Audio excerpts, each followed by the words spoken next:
नमस्कार, good evening. शाम के 5 बज चुके हैं। वक्त हो चला है सीधी बात का और मैं हूं आपके साथ मोनिका ग्रोवर।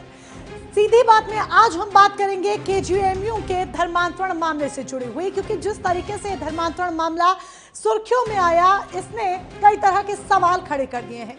इसने सवाल खड़े कर दिए हैं कि उत्तर प्रदेश में किस तरीके से एंटी कन्वर्जन लॉ होने के बावजूद लगातार इस तरह के मामले गंभीरता के साथ सामने आ रहे हैं। क्या कोई एक बड़ा नेटवर्क है जो काम कर रहा है और उत्तर प्रदेश में एंटी कन्वर्जन लॉ होने के बावजूद लव जिहाद और धर्मांतरण के मामले सामने आ रहे हैं? कौन है जो इन्हें संरक्षण दे रहा है? कितने सूत्रधार है और ये कौन संरक्षण दे रहा है? कितने सूत्रधार है? ये जो सवाल है, ये सिर्फ उत्तर प्रदेश को लेकर नहीं है या केजीएमयू को लेकर नहीं है, ये पूरे देश भर के लिए है कि आखिर इस तरह का नेटवर्क कैसे फल फूल रहा है, कैसे पनप रहा है कि इस तरह के मामले जहां पर युवतियों के बकायदा रेट डिसाइड किए जाते हैं और रेट डिसाइड कर कर अवैध धर्मांतरण के प्रति जबरन उन पर दबाव बनाया जाता है। तो आज इसी पर होगी सीधी बात। केजीएमयू मामले में किस तरीके से कार्रवाई की जा रही है और साथ ही 17 दिसंबर का ये मामला, लेकिन 5 दिनों तक एफआईआर नहीं हो पाती है। केजीएमयू प्रशासन इस मामले को दबाने की कोशिश करता है, चुप्पी साधता है। तो क्या अंदर खाने भी संरक्षण देने वाले कोई सूत्रधार हैं? इन तमाम बातों पर आज करेंगे सवाल, लेकिन उससे पहले देखिए किस तरीके से राजनीति भी इस पर गर्म है। विशाखा कमेटी की जांच नहीं कर रहा है।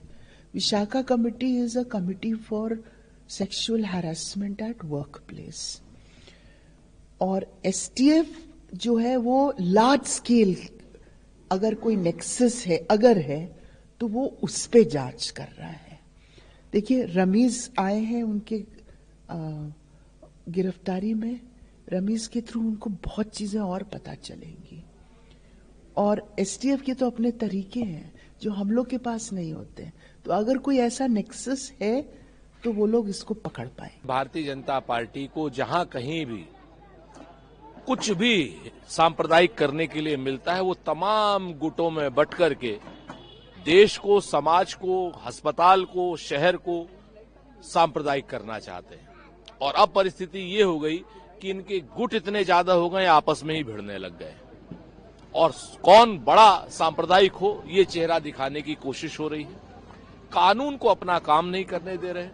संविधान संबद्ध कार्रवाई हो। जितने हुड़दंगी, भाजपाई हुड़दंगी अपर्णा बिष्ट के नेतृत्व में गए थे, उन सब के खिलाफ एफआईआर होनी चाहिए। ये एफआईआर वाली बात बताई गई तो उन्होंने कुछ सब्र करने को कहा। चूंकि कल शाम हो चुकी थी, तो इसलिए फिर जब वीसी ने, वाइस चांसलर ने सारे प्रतिनिधियों को बुलाया, सारे संगठन जितने हैं, उसमें मैं भी था, तो फिर ये तय हुआ कि एक दिन का हम लोग इसको आगे बढ़ा दें, और वीसी मैडम के इस आश्वासन के बाद कि वो आज सरकार के उच्चतम स्तर पर से बात करेंगी और एफआईआर कराने का प्रयास करेंगी, तो उसको एक दिन के लिए स्थगित कर दिया गया है। अब कल सवेरे हम लोग 9 बजे मीटिंग करेंगे। अगर तब तक नहीं होगी तो फिर ओपीडी का कार्य बहिष्कार। केजीएमयू की जो मान्यता है उसको रद्द कर देना चाहिए। क्या जरूरत है हमारे देश में मेडिकल यूनिवर्सिटियों की? जिस तरह से भारतीय जनता पार्टी की एक शीर्ष नेता ने वाइस चांसलर की मिली भगत में वहां पे तोड़ फोड़ करके सांप्रदायिक माहौल, उन्माद पैदा करने की कोशिश करी, अगर कोई दूसरा कोई वहां पर ऐसा करता तो अब तक वो लखनऊ जेल में होता। पूरी तरीके से केजीएमयू का निजीकरण, सारी नौकरियां ठेके पे, और पूरे केजीएमयू के प्रशासन में पूर्वांचल के सारे माफियाओं की दवाएं सप्लाई, पूरी जितनी भी सप्लाई है, जितने भी आप कुछ भी कह सकते हैं कि केजीएमयू के पूरे पूर्वांचल के माफिया चला रहे हैं। लखनऊ के अंदर ये सारी चीजें हो रही हैं, जहां मुख्यमंत्री बैठ रहे हैं, पूरी उत्तर प्रदेश सरकार बैठी है, वहां पर जब चीजें चल रही हैं, आप देख सकते हैं कि सरकार के हाथ में कानून रह ही नहीं गया है, सरकार का डर नहीं रह गया। अब जो दरोगा रक्षक था वो भक्षक बन गया। वही दरोगा कानपुर में 14 साल की बेटी के साथ रेप करके फरार है और पुलिस उस पर इनाम घोषित कर रही है। पहली बार ऐसा हो रहा होगा कि इनाम घोषित हो रहा है और वो फरार है। अभी तक उसने कोई कार्रवाई नहीं हुई, न उनके घर में बुलडोजर चला दरोगा जी की, न उनके खिलाफ कोई कार्रवाई, न उनके ऊपर कोई एक्शन लिया गया। केवल और केवल उसको बचाया जा रहा है। सरकार रक्षक की भक्षक बन गई है। तो पूरे प्रदेश के अंदर जंगल राज चल रहा है और सरकार इनसे संभल नहीं रही है। इनको इस्तीफा देकर मठ में जाना चाहिए। तो धर्मांतरण की दुकान को लेकर अब सवाल खड़े हो रहे हैं कि क्या ये सिर्फ एक आरोपी डॉक्टर है या फिर पूरा नेक्सस, पूरा नेटवर्क है जो यहां पर काम कर रहा था, क्योंकि 5 दिन तक एफआईआर भी नहीं हो पाती है। युवती जब केजीएमयू प्रशासन से शिकायत करती है तो उसे दबाने की कोशिश की जाती है। पहला मुद्दा ये, और दूसरा मुद्दा अपर्णा यादव को लेकर, जिस तरीके से अपर्णा यादव के तथाकथित गुंडे केजीएमयू में जाते हैं, हो हल्ला करते हैं, गुंडई दिखाते हैं, जो आरोप लग रहे हैं, उसको लेकर अभी तक एफआईआर दर्ज नहीं हुई है। इस पर सियासत गर्म है। ऐसे में कई सुलगते सवाल जो आज हम आपके सामने रखेंगे। ये सवाल आपके सामने हम रख रहे हैं। सबसे पहला, एक आरोपी या पूरा नेटवर्क या यूपी में चल रहे किसी संगठित मिशन का हिस्सा जो केजीएमयू में यह मामला सामने आया, क्योंकि बेहद गंभीर मसला है। दूसरा सवाल, 17 दिसंबर की शिकायत, एफआईआर में देरी आखिर क्यों? 5 दिन तक एचओडी और प्रशासन चुप क्यों रहा? क्या मामले को दबाने की कोशिश की गई? किसी की संलिप्तता इसमें थी? यूपी में एंटी कन्वर्जन लॉ के बावजूद ऐसे मामले क्यों बढ़ रहे हैं, तेजी के साथ बढ़ रहे हैं? क्यों ऐसे मामले सामने आ रहे हैं जबकि इतनी सख्ती, इतनी पाबंदी है? केजीएमयू जैसे मेडिकल संस्थान में छात्राएं आखिर कितनी सुरक्षित है? क्योंकि अगर ये रेट वाली बात निकलकर सामने आती है, मेडिकल की 10, नॉन मेडिकल के 15 लाख, क्या केजीएमयू में भी पनप रहा था व्हाइट कॉलर टेरर? ये सवाल इसलिए हो जाता है क्योंकि आरोपी रमीज के पिता का पीएफआई कनेक्शन निकलकर सामने आया है। इतना ही नहीं, आरोपी रमीज डॉक्टर शाहीन के संपर्क में था, जिस तरीके से पहले भी हम आपको इस बाबत जानकारी दे चुके हैं। ऐसे में क्या केजीएमयू में भी किसी तरह का व्हाइट कॉलर टेरर पनप रहा था और कानो कान किसी को खबर नहीं हो रही थी कि आखिर शाहीन का संपर्क रमीज से कैसे है? क्या रमीज का किसी और मामले में भी किसी तरह का कोई लिंक है? ये तमाम वो सवाल हैं जो कि जरूरी हैं और इनका जवाब हम लेने की कोशिश करेंगे। हमारे साथ कई खास मेहमान जुड़ चुके हैं। उन मेहमानों का एक एक कर हम रुख करेंगे। राघवेंद्र सिंह चौहान हमारे साथ बीजेपी के प्रवक्ता हैं, डॉक्टर राकेश प्रजापति हमारे साथ समाजवादी पार्टी के प्रवक्ता हैं, राज शर्मा हमारे साथ जुड़ चुके हैं, कांग्रेस के प्रवक्ता हैं, कांग्रेस का पक्ष रखने के लिए पूजा जैन हमारे साथ वरिष्ठ पत्रकार जुड़ी हैं। आप सभी खास मेहमानों का बहुत बहुत स्वागत। राघवेंद्र सिंह चौहान जी, सवाल सीधे सबसे पहले आपसे, क्योंकि देखिए सरकार पर सवाल इसीलिए उठ रहे हैं और सरकार की जवाबदेही इसीलिए बनती है कि योगी सरकार और लखनऊ में ही किस तरीके से धर्मांतरण का ये पूरा खेल पनप रहा था, किसी को कानो कान खबर नहीं होती है। 17 दिसंबर को युवती शिकायत करती है केजीएमयू प्रशासन से, लेकिन एफआईआर दर्ज नहीं होती है। 5 दिन तक केजीएमयू प्रशासन इस मामले को दबाने की कोशिश करता है। तो क्या सिर्फ आरोपी डॉक्टर रमीज ही है या फिर ये जो चुप्पी है केजीएमयू प्रशासन की, वो सवाल खड़े करती है कि क्या एक पूरा नेक्सस, एक पूरा नेटवर्क है जो इस तरह के मेडिकल संस्थाओं में काम कर रहा है?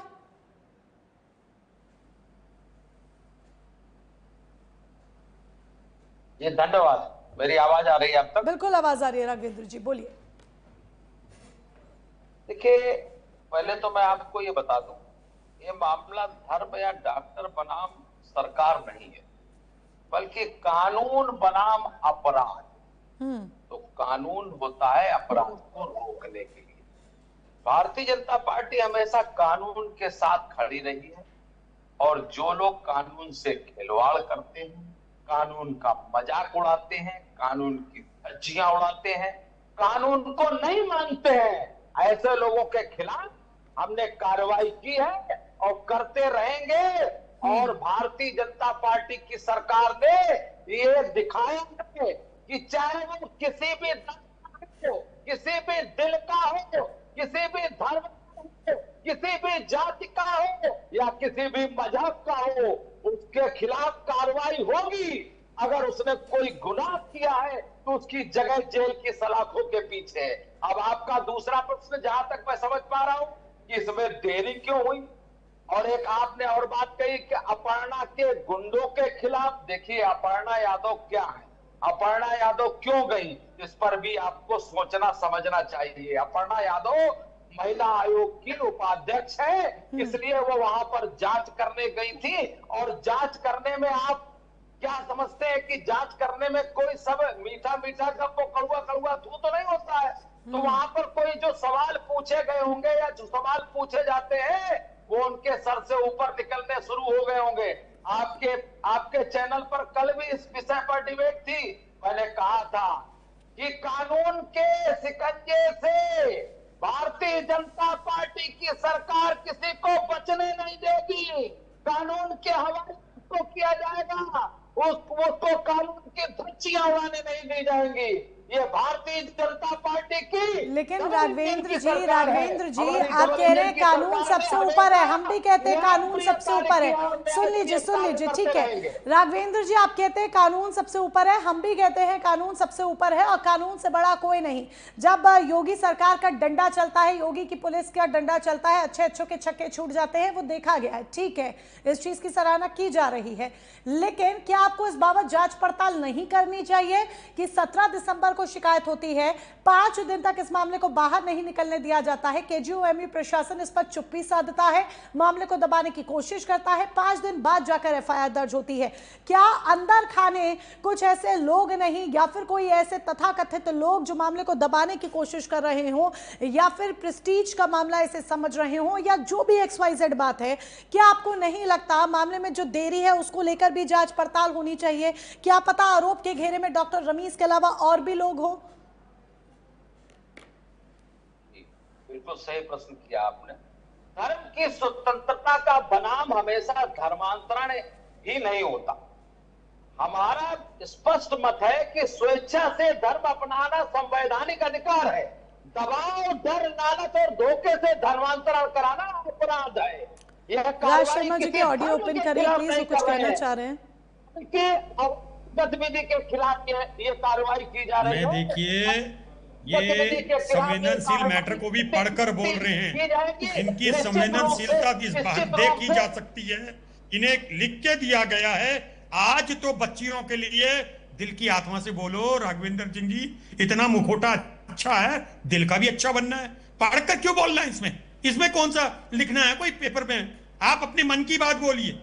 आपको जो लिख के मिला यहाँ नहीं बोलने दिया जाएगा। आप पेपर में क्या लिख के लाए? तैयारी करके आए हैं कि मुझे एक बात का जवाब चाहिए आप। तैयारी करके तो बस एक बात बताओ राघवेंद्र सिंह जी, आखिर रिपोर्ट क्यों नहीं लिखी गई? आखिर आप तो हमारी मूंछों के पीछे पड़ जाते हो। क्या गम है जो सता रहा है और क्या गम है आपको जो हमारी मूंछों के पीछे पड़ रहे हो? अरे बात तो बताओ राघवेंद्र भाई, या एक धर्मांतरण करने की चेष्टा हो गई, लड़की के संग अत्याचार हो रहा, आप किताबी पढ़ रहे हो, ये किसने लिख के दिया आपको? बताइए मुझे, ये किसने लिख के दिया? अध्यक्ष ने लिख के दिया, मुख्यमंत्री ने दिया, गृह मंत्री ने दिया। एक एक करके प्लीज बोलिए, एक एक करके बोलिए, एक एक करके बोलिए, एक एक करके बोलिए। राघवेंद्र जी जवाब दे रहे हैं, राज शर्मा जी ठीक है, एक सेकंड राज शर्मा जी मैं आपके पास भी आऊंगी, वो जवाब दे रहे हैं, उनको जवाब पहले कंप्लीट करने दीजिए। देरी क्यों हुई इस बाबत, इस एंगल में जांच पड़ताल क्यों नहीं हो रही राघवेंद्र जी कि केजीएमयू प्रशासन 5 दिन तक चुप्पी साधे रखता है, मामले को दबाने की कोशिश करता है? आप महिलाओं के हक की अगर बात करते हैं, महिलाओं के लिए अगर अलग अलग नारे लगाते हैं, तो फिर जब एक महिला शिकायत करती है कि वो लव जिहाद का शिकार हुई है, उसके ऊपर धर्मांतरण के लिए दबाव बनाया जा रहा था, तो केजीएमयू प्रशासन इस पर चुप्पी साधता है। 5 दिन तक इस मामले को दबाने की कोशिश की जाती है। शर्मा तो रहे हैं, अभी पानी पिया। पढ़ के और ना पढ़ के बोलने की बात कांग्रेस प्रवक्ता कर रहे हैं।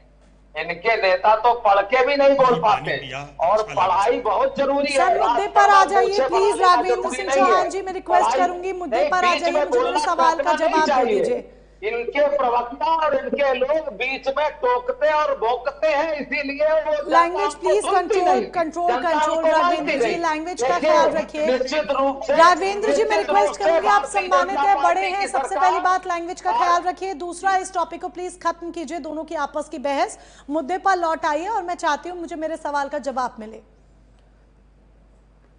निश्चित रूप से ये बिल्कुल स्पष्ट है कि भ्रष्टाचार वाले लोग हमेशा भ्रष्टाचारियों के पक्ष की बात करते हैं, जो कि अभी आपने देख लिया कि बीच में टोका टाकी करके उनका क्या इसका अभिप्राय था। निश्चित रूप से आप ये मानिए कि जो केजीएमयू का मामला है ये उजागर होकर रहेगा, इसमें निश्चित रूप से इन्हीं के दल का और इन्हीं के दिल का और इन्हीं के जो इनके पार्टी का संविधान है उससे रचित और कोई व्यक्ति निश्चित रूप से उसमें पड़ जाएगा। कांग्रेस और समाजवादी पार्टी के ये डीएनए है और उनके तरीके के कार्य और इस तरीके की उनकी क्रियाकलाप रखते हैं। और कांग्रेस का मैं फिर कहूंगा खूनी पंजे का अरे जवाब दो, कांग्रेस की काम है चल रही है। राघवेंद्र जी, कांग्रेस को जरा भूल जाइए। इनको ये नहीं भूलेंगे, ये नहीं भूलेंगे। मैं भी बोलूंगा। राघवेंद्र जी, केजीएमयू प्रशासन के ऊपर जांच कब बिठाई जाएगी? मामले को दबाने की कोशिश की जाती है। 5 दिन तक एफआईआर दर्ज करने के लिए युवती को जाने नहीं दिया जाता है। 5 दिन बाद जाकर एफआईआर दर्ज होती है। केजीएमयू प्रशासन पर जांच कब बिठाई जाएगी? सीधा सवाल, सीधा जवाब चाहती हूँ, कम शब्दों में। गलत होती, देखिए मोनिका जी, मैं आपको बताना चाहता हूं कि हमारी मंत्रणा गलत होती, हमारे विचार गलत होते और इनके जैसे भ्रष्टता से भरे हुए होते। राज शर्मा जी आ रहे हैं, आपके पास भी आ रहे हैं, रुक जाइए रुक जाइए। क्या ये भौंकने वाले काम करते हैं बीच Raghavendra ji please tone, please control control. Raj Sharma ji उनको जवाब देने दीजिए, मैं सवाल कर रही हूँ, जवाब देने दीजिए। आप बीच में डिस्टर्ब करेंगे तो वो जवाब नहीं दे पाएंगे। करेंगे आप लोगों को देखिए निश्चित रूप से उसमें कार्रवाई हो रही है और अपर्णा यादव का जाना एक कार्रवाई को रूप देना और कार्रवाई को करने का। ठीक है, आप कह रहे हैं कि अपर्णा यादव का जाना कार्रवाई का ही एक हिस्सा था, कार्रवाई का एक हिस्सा था। ठीक है, मैं लौटूंगी और आगे भी आपसे सवाल होंगे। राघवेंद्र जी लौटूंगी और आगे भी सवाल होंगे। राज शर्मा जी आप ही से अब मेरा सवाल है। राज शर्मा जी आप ही से मेरा अब सवाल है। कांग्रेस, आपने अभी काफी बातें बोली, युवती के हिमायती भी आप बने, जो पीड़िता है उसके हिमायती भी आप बने, आपने राघवेंद्र जी को भी टोका। लेकिन एक बात बताइए, जब ये अवैध धर्मांतरण का मामला सामने आया है तो इस पर कांग्रेस की तरफ से मुझे कोई ऐसा तड़कता भड़कता स्टेटमेंट, राहुल गांधी की तरफ से कोई ऐसा तड़कता भड़कता स्टेटमेंट जो खिलाफ हो वो क्यों नहीं सुनाई दे रहा, ना दिखाई दे रहा है? कोई स्टैंड पार्टी का अवैध धर्मांतरण कराने पर, लव जिहाद पर, इनके खिलाफ पार्टी का कोई स्टैंड मुझे दिखाई नहीं दे रहा है। अगर आप हिमायती बन रहे हैं तो सही से स्टैंड भी बताइए पार्टी का। मोनिका जी, पहली बात तो ये, यहाँ पे ये राज शर्मा की कोई वो नहीं है बिसात। यहाँ पे जो मैं बोल रहा हूं मेरी पार्टी बोल रही है। क्या कभी सवाल हुआ कि मोदी जी क्यों नहीं बोल रहे हैं? मेरे 2-4 क्वेश्चन है, बात खत्म है। देखिए पहले तो आप देखिए इन कांडों से अंतिम पाए पे किसको फायदा पहुंच रहा है? इन्हीं को। आखिर एक देखिए सनातन धर्म की सरकार तथाकथित कहलाती है ये।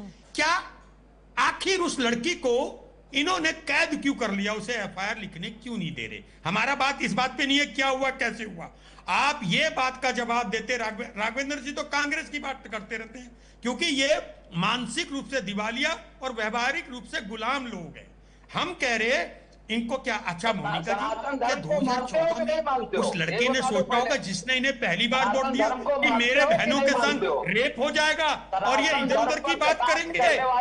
क्या वो लड़की जिसको धर्मांतरण के लिए बेबस किया जा रहा है उसने सोचा था प्रधानमंत्री और योगी जी के होते हुए, क्या बीजेपी के होते हुए, तथाकथित सनातन धर्म की सरकार होते हुए मेरे संग ऐसा करते हो? यहाँ पर बैठकर भारतीय जनता पार्टी राघवेंद्र जी ने बोलने तो दीजिए। तेरा पार्टियों को गाली देगा। सवाल इस बात का दो, आखिर एफआईआर क्यों नहीं हुई? इसी बात पे चलो। और इधर सुन लो, आज अगर राघवेंद्र जी इधर उधर की बात कर लोगे, ऐसी कई लड़कियों की हाय आप लोगों को खत्म कर देगी। आप लोग जितना, मैं बार बार कहता हूं, जितना आप सनातन धर्म की महिलाओं के लिए, सनातन धर्म के आने वाले भविष्य के लिए। लेकिन राज शर्मा जी, महिला हूँ, क्या लाइन थी, लड़की हूँ लड़ सकती हूँ। राज शर्मा जी, लेकिन आपकी तो यूपी में टैगलाइन है ना, लड़की हूँ लड़ सकती हूँ। एफआईआर क्यों नहीं हुई वो एक सवाल है जो हम भी उठा रहे हैं। लेकिन अगर विपक्ष सवाल उठाता है तो विपक्ष की तरफ से एक स्टैंड की भी उम्मीद की जाती है। क्या आप अवैध धर्मांतरण के खिलाफ है? क्या आप लव जिहाद के खिलाफ है? जो एक विशेष कौम की तरफ से, एक विशेष समुदाय की तरफ से बार बार इस तरह के कृत्य सामने आते हैं, वहीं से उपजे कुछ लोग हैं जो इस तरह से जिहाद फैलाने का काम करते हैं। क्या कांग्रेस उनके खिलाफ बोल रही है? क्या कांग्रेस उनके खिलाफ कोई स्टैंड लेती है? हमें देखिए, पहली बात मैं कह रहा हूं, मैं कांग्रेस का प्रवक्ता पंडित राज शर्मा, ऐसा कृत्य कोई भी समुदाय करता हो फांसी पे लटका दो, पहली बात। दूसरी बात, एक्शन मुझे नहीं लेना, मैं सीओ चौक नहीं हूं, मैं सीओ नहीं हूं, ना राहुल जी है वहां, एसपी डीआईजी हैं। आप रिपोर्ट लिखाओ, और मैं कह रहा हूं राघवेंद्र जी, अगर नहीं लिखा मैं 250 किलोमीटर से वहां पे एजिटेशन करने आऊंगा, सड़कों पे उतरूंगा। मैं जमीनी नेता हूं, मैं आपकी तरह नहीं भोकाल पैदा करता। और आप बड़ी देखिए इन्हें कैसे एक दूसरे से, कभी कभी मोनिका जी कुछ मैटर ऐसे होते हैं जिसमें पार्टी लाइन से हटना चाहिए। एक लड़की के संग, अरे भाई जिस माँ बाप ने उसे वहां पढ़ने भेजा, उन्होंने क्या सोच के भेजा था? क्या उन्हें उम्मीद थी कि राज शर्मा जी, मुख्यमंत्री? मुझे ये बताइए, पार्टी लाइन से हटने की बात कर रहे हैं तो जरा मैं ये बात समझ नहीं पाई। पार्टी लाइन भी जरा बता दीजिए और किस तरीके से आप उससे हट रहे हैं वो भी जरा समझा दीजिए। हाँ, जैसे बीजेपी की पार्टी लाइन है, मैं बता नहीं, कांग्रेस की पार्टी लाइन की बात कीजिए। इन्हें इधर उधर के मुद्दों में करना है। हम कह रहे, आज राघवेंद्र जी को कहना चाहिए था, मेरी सरकार और मेरे सरकार के अधीन पुलिस से और मेरे, और एक और बात कहता हूं, शायद आरएसएस के परिप्रेक्ष्य से वहां की कुलपति आती हैं, वो महिला। जी सुन पा रहे हैं आप? मे भी कुछ ऑडियो प्रॉब्लम है राज शर्मा जी का। हम दोबारा से कनेक्शन राज शर्मा जी के साथ करेंगे, दोबारा उन्हें कनेक्ट करेंगे। डॉक्टर राकेश प्रजापति जी सुन पा रहे हैं? क्या आप? ठीक है, कुछ ऑडियो प्रॉब्लम है राज शर्मा जी, हम इसे जरा दुरुस्त करा रहे हैं। राज शर्मा जी यहाँ पर कह रहे हैं कि सरकार की तरफ से कदम नहीं उठाए गए, युवती का दर्द नहीं देखा गया, लेकिन जब यहाँ पर उनसे बात की जा रही है कि अवैध धर्मांतरण और लव जिहाद के खिलाफ कांग्रेस कुछ क्यों नहीं बोलती, तो उनका कहना है कि पार्टी लाइन से हटकर भी कुछ मुद्दे होते हैं। बहरहाल इस पार्टी लाइन को क्या समझा जाए, ये राज शर्मा जी मुझे क्लैरिफाई करें, आगे चलकर उनसे जरा एक क्लैरिफिकेशन लिया जाएगा। डॉक्टर राकेश प्रजापति भी हमारे साथ हैं। डॉक्टर राकेश प्रजापति जी, धर्मांतरण के मामले उत्तर प्रदेश में सामने आना, एंटी कन्वर्जन लॉ, बावजूद इसके केजीएमयू के अंदर इतना बड़ा मामला फल फूल रहा था, ये बड़ा मामला सामने आता है। और कैसे केजीएमयू के अंदर ये पूरा नेक्सस चल रहा था क्या, या फिर यूपी में ये पूरा नेक्सस फैल रहा था, कौन इसे संरक्षण दे रहा था, ये वो तमाम सवाल है जो उत्तर प्रदेश की जनता के मन में इस वक्त कौंध रहे हैं। मोनिका जी देखिए, एक बाबा है ना, बाबा, उस बाबा का काम होता है मंदिर में घंटा बजाना, मंदिर में पूजा पाठ करना, मंदिर की सेवा करना, मंदिर में झाड़ू लगाना, मंदिर में सफाई करना, और जो श्रद्धालु आ रहे हैं ना उनको प्रसाद बांटना, उन्हें आशीर्वाद देना। लेकिन इस प्रदेश का दुर्भाग्य है कि एक बाबा को मुख्यमंत्री बना दिया गया, ठीक है ना। और इसका यही कारण है, ये बात मैं इसलिए कह रहा हूं कि मुख्यमंत्री जी के नाक के नीचे, भाई लखनऊ तो बहुत दूर नहीं है, जब लखनऊ में ये हो रहा है तो मेरठ में तो हो ही जाएगा, गोरखपुर में तो हो ही जाएगा, बनारस में तो हो ही जाएगा, ये तो बहुत दूर है। लखनऊ में के अंदर अभी थोड़े दिन पहले भी एक महिला को दिन दहाड़े रेप किया गया, उनके आवास से पीछे किया गया। तो लॉ एंड ऑर्डर इतना बिगड़ चुका है उत्तर प्रदेश के अंदर कि व्यवस्था पूरी तरीके से फेल है। फिर दूसरी बात, अभी मैं भाजपा के प्रवक्ता को सुन रहा था, उन्होंने एक बात कही, वो बात बड़ी मायने रखती है। उन्होंने कहा था कि भाजपा की एक अभिनेत्री गई, वरिष्ठ अभिनेत्री गई, और उन्हें वो वहां जाकर के तहकीकात करने गई, और कुछ उन्हें बुरा लगा हुआ, कुछ ज्यादा हो गया होगा, तो कुछ ज्यादा हो जाएगा तो ऑन द स्पॉट वहीं पर आप गोली मार देंगे क्या संविधान नहीं है क्या? अभिनेत्री नहीं है, अभिनेत्री तो शायद डिंपल यादव होगी, अभिनेत्री नहीं है। अब कैसे देता हो, आपको मालूम भी नहीं कि कौन है अभिनेत्री है? अरे अभिनेत्री नहीं है वो, अपनी भाषा सुधारो, अभिनेत्री नहीं है वो। चलिए ठीक है राघवेंद्र जी, वो आपके बीच में भी इंटरप्ट उन्होंने नहीं किया, उनको बोलने दीजिए, पहले बात रखने दीजिए। ये सम्मान नहीं चाहते हैं लगता है। सबसे यहाँ जितने भी लोग बैठे हैं उनमें सबसे वरिष्ठ हैं, लेकिन सम्मान नहीं करना जानते, सम्मान करो। अपने बाप का तुम्हारी नेता है, सम्मान नहीं किया, अपने पिता का सम्मान करना भूल गया। राघवेंद्र जी, आप इतने बड़े हैं, आप कैसे शब्दों का इस्तेमाल करते हैं, गलत बात है। आप अपनी उम्र देखिए, आप अपना सम्मान देखिए, कितने सम्मानित हैं आप, कितने बड़े हैं, इतने वरिष्ठ, आप कैसे शब्दों का इस्तेमाल करते हैं?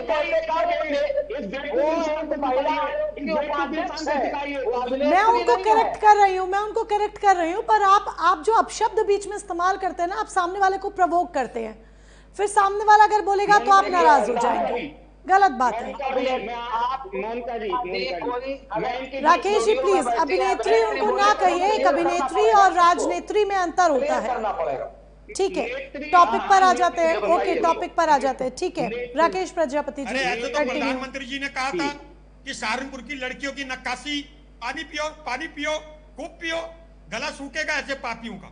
और सहारनपुर पे जो प्रधानमंत्री जी ने कहा था कि सहारनपुर की लड़कियों की नक्काशी राज शर्मा जी लौटेंगे। ठीक है, रुकिए राज शर्मा जी लौटेंगे, रुकिए प्रजापति जी को अपनी बात पहले कंप्लीट करने दीजिए। 2014 के बाद पैदा हुआ समझते हैं। रुकिए राज शर्मा जी, एक सेकंड में लौटूंगी, इस बात को हम कंटिन्यू कर लेंगे, पहले उनको अपनी बात, मुद्दे की बात पे कंटिन्यू करने दीजिए। राकेश प्रजापति जी बोलिए। अपर्णा यादव को लेकर आप बोल रहे थे कि वो जाती हैं जांच पड़ताल करने। मोनिका जी, अपर्णा जी वहां जाती हैं और जाने के बाद इनका स्टेटमेंट था कि उन्हें कुछ बुरा लगा और कुछ ज्यादा हो गया, कुछ ज्यादा हो जाएगा तो ऑन द स्पॉट आप गोली मार देंगे ना। संविधान नहीं है, कचहरी नहीं है, कोर्ट नहीं है। सवाल जायज भी है राकेश प्रजापति जी का कि संविधान है और संविधान के अनुसार चलना चाहिए। यहाँ पर पूजा जैन जी भी हमारे साथ है। ठीक है राकेश प्रजापति जी, मैं लौटूंगी आपके पास भी। पूजा जैन जी से अब मेरा सवाल सुनिए जी। मोनिका जी 10 सेकंड और 10 सेकंड जी, मोनिका जी 10 सेकंड। मुझे आज थोड़ा अचंभा नहीं हुआ, बल्कि ये पुरानी जो सभ्यता है उसको लगा। राज शर्मा जी से इन्होंने मूछें रखने के लिए टोका। ये वही पुरानी संस्कृति वाले लोग हैं कि मूछें रखने पर लोगों को प्रताड़ित करते थे। ये वही लोग हैं, ये आज भी वही लोग वही देश को चलाना चाहते हैं, उसी तरीके से देश को चलाना चाहते हैं। क्या बातें करते हैं आप लोग, मूछें, ये वो, अभिनेत्री, मुद्दे की बात में कोई कुछ नहीं आता। ठीक है, ओके, ठीक है, लौटेंगे हम आपके पास। पूजा जैन जी, केजीएमयू प्रशासन ने चुप्पी साधी, 5 दिन बाद जाकर एफआईआर दर्ज होती है। क्या आपको लगता है ये सिर्फ लापरवाही है या फिर संस्थागत संरक्षण दिया जा रहा था? ये गंभीर मसला है। देखिए, केजीएमयू जैसी प्रतिष्ठित मेडिकल यूनिवर्सिटी में अगर धर्मांतरण का आरोप लगे और शिकायत के बाद भी कार्रवाई ना हो, पीड़िता को खुदकुशी करने के बारे में सोचना पड़े और उसके बाद भी हम इसको बहुत ही लाइटली ले रहे हैं, तो मुझे ऐसा लगता है कि एक व्यक्तिगत घटना नहीं रहती है, ये सिस्टम की कहीं ना कहीं फेल्योर है। और ये आरोप नहीं है, यहाँ पे एक्शन क्यों नहीं लिया गया, ये बहुत बड़ी बात है। 5 दिन तक केस को ऐसे हम कहलाते रहे, दबाते रहे, और हमारे पास 5 दिन के अंदर इतना समय नहीं था कि हम पीड़ितों को थोड़ा सा जांच करें, पड़ताल करें, उसके बाद एफआईआर दर्ज करें। कुछ तो करते, कुछ भी प्रशासन ने नहीं किया। 5 दिन तक पीड़िता के लिए मानसिक उत्पीड़न थे ये, मुझे लगता है। और delay in justice is also denial in justice होगा। अब इसमें हम अगर डिबेट पे, पैनल पे ला करके बात करते हैं और तमाम पार्टी के प्रवक्ता अगर इसको धर्म की बात देते हैं या पार्टी की बात देते हैं, तो मुझे लगता है ये मुद्दा जो है ना ही तो धर्म का रहता है और ना ही पार्टी का रहता है। ये मुद्दा पीड़ित का है, संस्थान का है, प्रक्रिया का है। जब भी हम इसे राजनीति में बदल देते हैं इस तरीके के मुद्दों को, तो ये जो असली सवाल है प्रशासन के ऊपर, जो एक क्वेश्चन मार्क है, मुझे लगता है वो कहीं ना कहीं दब जाता है, and which is very wrong. बिल्कुल, ये एक सवाल यहाँ पर खड़ा हो जाता है और जिस दिशा में ये जा रहा है, ये जाहिर सी बात है, जिस तरह से आप कह रही है गलत है और इस पर गंभीरता के साथ ध्यान देने की जरूरत है। राघवेंद्र सिंह चौहान जी, केजीएमयू का ये पूरा मामला तो प्रकाश में है ही, जिसको लेकर कई गंभीर सवाल उठ रहे हैं, और वो गंभीर सवाल एक और मेरा आपसे है, लेकिन राजनीतिक बहस पर लगाम लगाने के लिए उससे पहले ये महत्वपूर्ण सवाल, ताकि हम जो पीएफआई नेटवर्क का खुलासा हो रहा है, जो व्हाइट कॉलर टेरर का एंगल इसमें दिख रहा है, उस पर भी हम चर्चा कर सके। अपर्णा यादव को लेकर आप ये कहते हैं कि महिला आयोग के उपाध्यक्ष हैं, वो जांच पड़ताल करने के लिए गई थी, लेकिन यहाँ पर ये कहा जा रहा है विपक्ष के द्वारा, चाहे वो समाजवादी पार्टी हो या कांग्रेस हो, कि इसे जानबूझकर आपकी पार्टी के द्वारा ही सांप्रदायिक रंग देने की कोशिश की जा रही है। उनके तथाकथित गुंडे वहां पर गुंडाई करने के लिए जाते हैं। और जब केजीएमयू के डीन की भी हमने बयान सुना, तो उन्होंने कहा है कि कुलपति को मामला आगे कर दिया गया है और उस पर कुलपति प्रयास करेंगे कि अपर्णा यादव के खिलाफ एफआईआर दर्ज हो। अब इस पर आपकी क्या प्रतिक्रिया है? क्या सरकार की तरफ से भी कोई कदम उठाया जाएगा? इस मुद्दे की जांच पड़ताल होगी? जी, निश्चित रूप से जो भी इन मामलों में हस्तक्षेप अवैध रूप से करता पाया जाएगा, उसको जेल की सलाखों के पीछे भेजने में कतई भारतीय जनता पार्टी की सरकार गुरेज नहीं करेगी। और आपने इसमें देखा होगा कि डॉक्टर रमीज ने भी ये स्वीकार किया है कि उसने खुद का स्वीकार किया है कि उसकी भी डॉक्टर शाहीन से भी मुलाकात होती थी, तो ये मामला कोई छोटा नहीं है। अब जैसे कहा जा रहा है कि 5 दिन में, 7 दिन में, 2 दिन में, अरे भाई ये विश्व बमन कब से चल रहा है? ये खूनी पंजे का और साइकिल का जो खेल चलता था, वो खेल अब खत्म होने की कगार पर है और वो खत्म होता जा रहा है। इसी वजह से जो मिर्च लग रही है, ये खूनी पंजा नहीं, ये मामला खूनी किरदार हो। इसमें निश्चित रूप से इनके अभी पकड़े जाएंगे, दोषी जेल जाएंगे।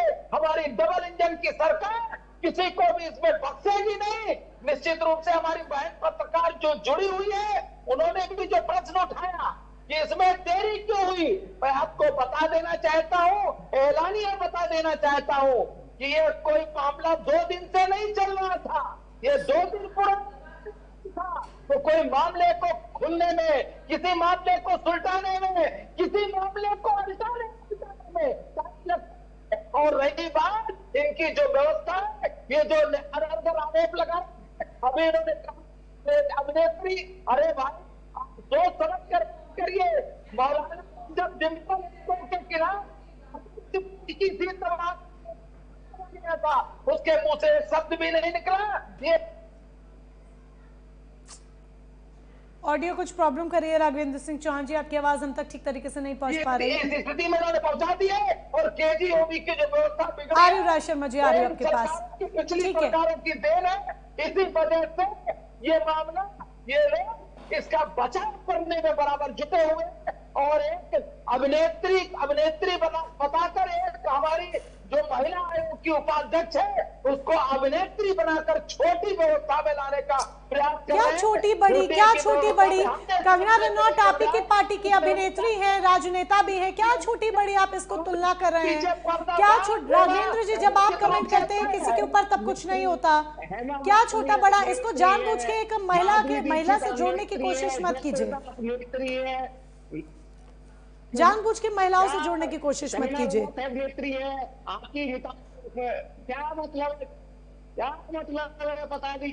लेकिन राकेश प्रजापति जी, ये आपकी तरफ से भी गलत बात है कि आप जानबूझ कर उन्हें प्रवोक कर रहे हैं। ये आपकी तरफ से भी गलत बात है, ये आपकी तरफ से भी गलत बात है। मान लीजिए, इसको स्वीकार कर लीजिए, अगर मैं उनको कह रही हूँ तो यहाँ पर आपकी भी गलती है। आप उनको प्रवोक करने का काम कर रहे हैं, आप जानबूझ के उनको प्रवोक कर रहे हैं कि वो उल्टा आपको बोले, फिर आप आगे से बोले, फिर वो बोले। मुद्दों पर बात कीजिए ना। राज शर्मा जी बोलिए, मुद्दे पर बोलिएगा। देखिए, मैं एक बात कहना चाहता हूं, आपने बहुत अच्छी बात कही। मुद्दे पे ही बोलिएगा। मैं कुछ नहीं, मैं मुद्दे पे ही बोलूंगा ना, मेरी बात सुनिए। हम तो हाँ मुद्दे पे ही बोलेंगे। मैं एक बात कहना चाह रहा हूं, मुझे ये बताओ, अभी जब ये राघवेंद्र जी बोल रहे थे, ये 5-10 दिन का मैटर नहीं है, ये बहुत दिनों से चल रहा था। ये प्राइमा फेसिया, ये भारतीय जनता पार्टी के लोग अपराधी हैं। ये लोग जिस तरह चंबल के डकैत जय भवानी कह के डकैती मारते थे, और ये राघवेंद्र सिंह जी की पार्टी जय श्री राम कह के ये रेपिस्ट पार्टी है। हंस रहे हो? अरे तोबा तोबा तोबा, ऐसी हंसी क्या उम्र, हे भगवान, हंसी लग रही है इन बातों में, इन बातों में आपको हंसी लग रही है। हे भगवान, कुछ तो माफी मांगो, कुछ तो शर्म करो आप। राघवेंद्र भाई बहुत बड़े हो, हालांकि जब अभी आप बात कह रहे थे, ये उम्र में बड़े हैं, लेकिन ये प्रधानमंत्री जी के पद चिन्हों में चल के अपने आप को 2014 के बाद पैदा हुआ था, इसलिए ये नाबालिग है, इनकी उम्र ज्यादा है, लेकिन अभी ये नाबालिग है, माइनर है। अच्छा बात सुनो, एक बात का जवाब दे दो, सच के आ जाते हो, दिन में तो टीका लगाया नहीं था, दिन में तो टीका लगा नहीं था, अब डिबेट में आके टीका लगा लिया। ये बहरूपियापन छोड़िए, ये बहरूपियापन छोड़िए।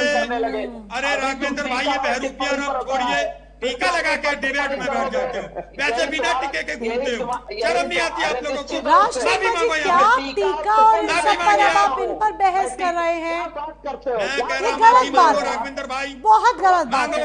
किस दिशा में आप लोग जा रहे हैं, जरा सोचते भी हैं। आपको जनता सुन रही है, देख रही है।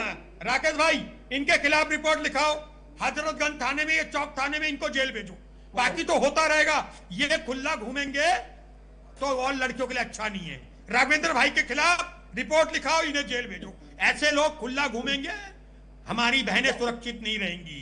इसलिए मैं आपको कहता हूं, समाजवादी पार्टी का अगर कोई नेता वहां हो, अभी भेजिए और इनको चौक थाने में अरेस्ट करा दो। इन्हें नहीं जवाब दे रहे आपकी बात का राकेश प्रजापति। नगर निगम की गाड़ी नहीं जवाब दे वाली है, उनको पकड़ के इन्हें जेल में डाल दो। क्या आप शब्दों की पूरी दुकान खोलकर आप लोग बैठ जाते हैं? ना अपनी उम्र का लिहाज करते हैं, ना ओहदे का लिहाज करते हैं। शर्म कीजिए, और मैं यही कहूंगी, शर्म कीजिए। मैं आप लोगों से बहुत छोटी हूं उम्र में, लेकिन मजबूर कर रहे हैं कि मुझे आकर आपको यह सिखाना पड़े कि शायद बात किस तरीके से करते हैं और बात करने का लहजा क्या होना चाहिए। क्या क्या बातें करते हैं आप लोग। टीके पे डिबेट हो रही है, वो टीका थोड़ी देर पहले नहीं लगाए थे, अब टीका लगाकर आ गए हैं। नगर निगम की गाड़ी बुलाओ, FIR दर्ज कराओ उनको। मतलब क्या वो आपकी मूंछों को लेकर बोल रहे हैं? क्या आप लोग बातें करते हैं? मुद्दे पर बात करने के लिए या तो आप लोगों के पास कुछ रह नहीं गया है, ये मैं दोनों को कह रही हूँ, मैं दोनों को कह रही हूँ, या तो मुद्दे पर बात करने के लिए आप लोगों के पास कुछ रह नहीं गया है। पूजा जैन जी, ये राजनीति है आज की, ये आज की राजनीति है, और ये राजनीति का स्तर है जहां ना हम मुद्दों पर बात करते हैं, ना विचार विमर्श करते हैं, ना हम ये सोचते हैं कि किस तरीके से देश को आगे बढ़ाया जा सकता है, कैसे आतंकवाद का खात्मा किया जा सकता है। मिलकर किसी मुद्दे पर बात नहीं करनी है, ना विचार विमर्श करना है, एक दूसरे को अपशब्द कहना है। ये राजनीति स्तर हो गया आज का।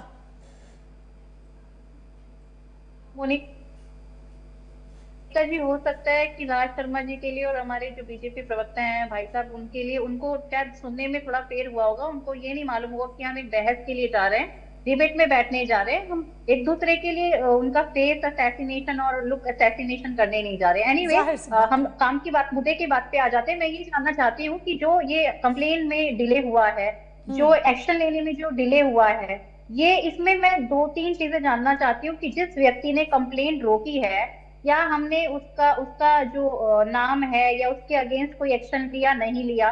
5 दिन तक जिस व्यक्ति ने फाइल होल्ड की है, हमने उसको एक्शन लिया नहीं लिया। जिसने इस पूरे मुद्दे को दबाव बनाने का कोशिश किया है एक्शन में, उसके अगेंस्ट हमने कुछ एक्शन लिया नहीं लिया। क्योंकि इस तरीके के लोगों को जब हम फ्री छोड़ देते हैं, तो कहीं ना कहीं हम अपराध को बढ़ावा देते हैं, और जो पीड़ित पक्ष है उसको कहीं ना कहीं हम डाउन करने का काम करते हैं। दूसरा, साथ मैं ये जानना चाहती हूँ कि हर एक यूनिवर्सिटी में एंटी रैगिंग सेल है और जेंडर गवर्नेंस सेल भी है, लेकिन रिलीजियस कन्वर्जन कंप्लेंट्स के लिए कोई प्रोटोकॉल नहीं है। क्या इसी तरीके से चीजें चलती रहेंगी? क्या हम रिलीजियस जो कन्वर्जन है उसके लिए कोई कंप्लेन के लिए कोई ऐसा डिपार्टमेंट या कुछ इस तरीके से सेल बना सकते हैं कि ताकि इस तरीके की चीजें रुक सके? वरना तो लड़कियां अकेली पड़ जाएंगी। मुझे ऐसा लगता है कि बहुत सारे फीमेल्स और मेल्स को मेडिकल इंडस्ट्री में ऐसा भी रहता है कि हमें आगे आने वाले टाइम में एक्सपोजर नहीं मिलेगा, हमें जॉब नहीं मिलेगी, हमारे लिए कैरियर हमारा खत्म हो जाएगा। तमाम चीजें ऐसी रहती हैं। क्योंकि ये जो मुद्दा है, मुझे ऐसा लगता है कि धर्मांतरण हुआ या नहीं हुआ ये अलग बात है, इसकी जांच का जो काम है वो पुलिस करेगी, लेकिन इस तरह के संस्थाओं में इस तरह के मामलों पर लगाम लगाने के लिए एक सेल अलग से होनी चाहिए, जहां विश्वास के साथ जाया जा सके और शिकायत बोली जा सके, और जिस पर ये ना हो कि 5 दिन चुप्पी रही। मैं लौटूंगी पूजा जी, अच्छी बात आपने यहाँ पर कही है, इसको हम आगे कोट करेंगे। राकेश प्रजापति जी भी कुछ कहना चाह रहे हैं। राकेश प्रजापति जी, कितना इत्तेफाक के साथ इस बात से रखते हैं, क्योंकि ये जाहिर सी बात है 5 दिन की ये चुप्पी बड़े सवाल खड़े करती है कि क्या अंदर ही संरक्षण दिया जा रहा था? मोनिका जी, पिछले 9 सालों से, मैंने पहले ही कहा था, इसलिए बाबा का मुख्यमंत्री बनना इस देश के और प्रदेश के लिए बड़ा नुकसानदायक है। और इसीलिए मैं ये कह रहा हूं कि पिछले 9 सालों से उत्तर प्रदेश में सरकार है, 9 सालों। अगर ये सब घटनाएं हो रही है तो कहां से आपका लॉ एंड ऑर्डर समझा, कहां से आपकी व्यवस्था बिगड़ी समझी। दूसरी बात मैं ये कह रहा हूं कि जो नेत्री है भाजपा की वो पहुंच गई आज, अरे आज पहुंच गई केजीएमयू में रोजाना ऑक्सीजन की कमी से, वेंटिलेटर की कमी से, दवाइयां ना मिलने की कमी से 20 मृत्यु होती है, 30 मृत्यु होती है। कभी गई नहीं गई, लेकिन आज पहुंच गई फटाफट, और पहुंच गई, चलिए ठीक है, पहुंची वहां पर महिला आयोग की उपाध्यक्ष है, ठीक है, वहां पर जांच करके सीधे सीधे चली आती। ये थोड़ी है कि कोई गलती करेगा तो तुम वहीं ठोक दोगे, वहीं मारोगे, वहीं गुंडागर्दी करोगे, वहीं पर जो है वहीं पर किसी को निपटा दोगे। ये लोकतंत्र है ना, ये आपका पुराना वाला जमाना थोड़ी चल रहा है कि वहीं पर ऑन द स्पॉट सब कुछ कर दोगे। ये स्थिति किसने ला करके पैदा की है, ये छूट किसने दी है, आखिर क्यों नहीं हुआ अब तक मुकदमा। अरे अभी ये लंबी चौड़ी बातें कर रहे थे, कानपुर में वो दरोगा आज तक अभी तक गिरफ्तार ना हुआ, मेरठ की घटना में आज तक बुलडोजर नहीं चला, बुलडोजर रास्ता बदल जाता है, जैसे ही कोई आरोपी इनके फेवर का होता है बुलडोजर रास्ता बदल जाता है। क्या तरीका है, क्या करना चाहते हैं, क्या संदेश देना चाहते हैं लोगों के बीच में। आप देखिए, लोग लगातार ऑक्सीजन की कमी से मर रहे हैं, लोग लगातार वेंटिलेटर की कमी से मर रहे हैं केजीएमयू में और राम मनोहर लोहिया में। कभी भी मैंने अपर्णा जी को वहां जाते हुए नहीं देखा। अपर्णा यादव जी को अगर आप वेंटिलेटर की कमी से अगर कोई मर रहा है वहां जाते नहीं देखा, तो इस बात को मैं क्लैरिफाई कर दूं, क्योंकि वो अपने पद के अनुसार वहां गई थी। लेकिन अब उस गुंडागर्दी पर अगर सवाल उठ रहे हैं तो वहां कार्रवाई होनी चाहिए, और वो सवाल राघवेंद्र जी से हो भी रहा है, सरकार से हो भी रहा है। लेकिन अपर्णा यादव का वहां जाना, उसको बाकी मामलों से ना कनेक्ट किया जाए, उसके लिए स्वास्थ्य विभाग है, जो स्वास्थ्य विभाग अपनी जिम्मेदारी का निर्वहन करेगा। अब ये जो सवाल उठाए गए हैं, 2 सवाल हैं, और राघवेंद्र जी इधर उधर की बात प्लीज मत कीजिएगा, ना विपक्ष को कोसिएगा, हमें मुद्दे पे बात चाहिए और मुद्दे पर जवाब चाहिए। 2 सवाल, क्या आपको लगता है कि मेडिकल संस्थानों में भी एक सेल की जरूरत है जहां पर युवतियां खुलकर अपनी शिकायत दर्ज करा सके, उन्हें विश्वास हो, जहां पर ये 5 दिन की चुप्पी ना देखने को मिले? दूसरा, अपर्णा यादव को लेकर जो मामला सामने आया है, सरकार इस पर जांच बिठाएगी या नहीं बिठाएगी? यहाँ पर भारतीय जनता पार्टी की सरकार को, हमारी डबल इंजन की सरकार को जांच बिठाने की जरूरत नजर आती है। वहां पर जांच भी की जाती है और उन दारिंदों को मिट्टी में भी मिलाया जाता है। भारतीय जनता पार्टी की सरकार ऐसी नहीं है कि त्वरित कार्रवाई और सोच समझ कर कार्रवाई न करे, वो हमेशा त्वरित और सोच समझ कर कार्रवाई करती है। लेकिन सीधी बात नहीं बोल रहे लेकिन सीधी बात नहीं बोल रहे हैं। देखिए अब फिर क्या बोला जाएगा बीच में, अब क्या बोला जाएगा? राज शर्मा जी प्लीज बोलने दीजिए, जवाब तो पहले उनको देने दीजिए। राजेंद्र जी डायरेक्ट जवाब दे दीजिए बनाना है और अर्पणा के गुंडों को अरेस्ट करना है, और बोलने दीजिए। राज शर्मा जी बोल तो रहे हैं ना, वो उनको सुनने तो दीजिए, जवाब देने तो दीजिए। राघवेंद्र जी सीधे जवाब।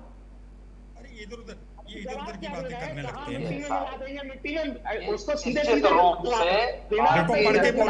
देखो पढ़कर बोल रहे हैं ये अच्छा पढ़कर किसने लिखा, किसने मैसेज भेजा? देखिए मोनिका जी, ये गलत बात है ना मोनिका जी, यहाँ नकल की परमिशन नहीं है। कैसे क्या बातें कर रहे हैं भाई? आज खोदने वाला आदमी लगता है, पढ़कर बोल रहे हैं। आप देख रहे हैं सामने उनके सवाल मैं कर रही हूँ, वो कैसे क्या जवाब पढ़कर थोड़ी बोल लेंगे भाई? सवाल उन्हें क्या पता मैं क्या सवाल करूंगी? आत्मा की आवाज, ये नकल नहीं की जाएगी कि इनके लोग व्हाट्सएप कर रहे ये बोलो, ऐसे मत बोलना, हमारी सरकार पे इल्जाम आ जाएगा। ये बात नहीं होगी ना। मैं बता रहा हूं, मैं कुछ करूं ना करूं, मैं षड्यंत्र रचने वालों के खिलाफ हूं।